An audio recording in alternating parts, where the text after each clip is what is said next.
Tea குடிக்காம இருக்கவே முடியாதா? உங்களுக்கு ஒரு குட் நியூஸ். டீ குடிக்காம இருக்கவே முடியாது. என்னுடைய நாள் தொடங்காது.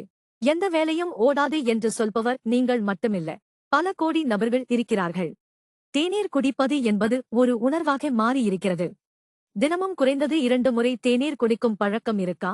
உங்களுக்கு ஒரு நற்செய்தி.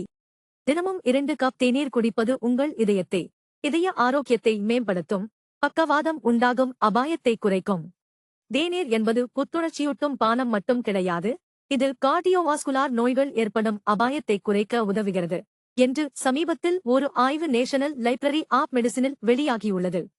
பால் சேர்த்து தயாரிக்கப்படும் தேநீர், எலுமிச்சை தேநீர், பால் இல்லாத பிளாக் டீ, மசாலா டீ என்று பல வகைகள் உள்ளன. இவை அனைத்துமே ஆன்டிஆக்சிடென்ட் நிறைந்தவை. உடலில் ஏற்படும் அழற்சியை போக்க உதவும். நீங்கள் எந்த வகை தேநீர் குடித்தாலும் அதில் சர்க்கரை அல்லது இனிப்பு சேர்க்காமல் தினமும் குறைந்தது 2 கப் தேநீர் குடித்தால் இதயம் இன்னும் ஆரோக்கியமாகும் என்று ஆய்வு தெரிவித்துள்ளது. எந்த இனிப்பையும் சேர்க்காமல் டீ குடிப்பது கொலஸ்டிரால் அளவும் குறைக்க உதவும். உடலில் உள்ள கொழுப்பு கரைக்கவும் துணை புரியும். தேநீர் குடிப்பதால் 20-40 வரை இருக்கும் பெண்களுக்கு வயது காரணமாக மற்றும் அதிக கொழுப்பினால் ஏற்படும் பாதிப்புகளை குறைக்க உதவும். பொதுவாகவே சூடாக ஒரு கப் டீ குடித்தால் இரத்த அழுத்தம், ஸ்ட்ரெஸ் போன்றவை குறையும். ரிலாக்ஸாக உணர்வீர்கள். சர்க்கரை அல்லது இனிப்பு சேர்க்காமல் தேநீர் குடிக்கும்போது இன்னும் சிறப்பாக செயல்படும்.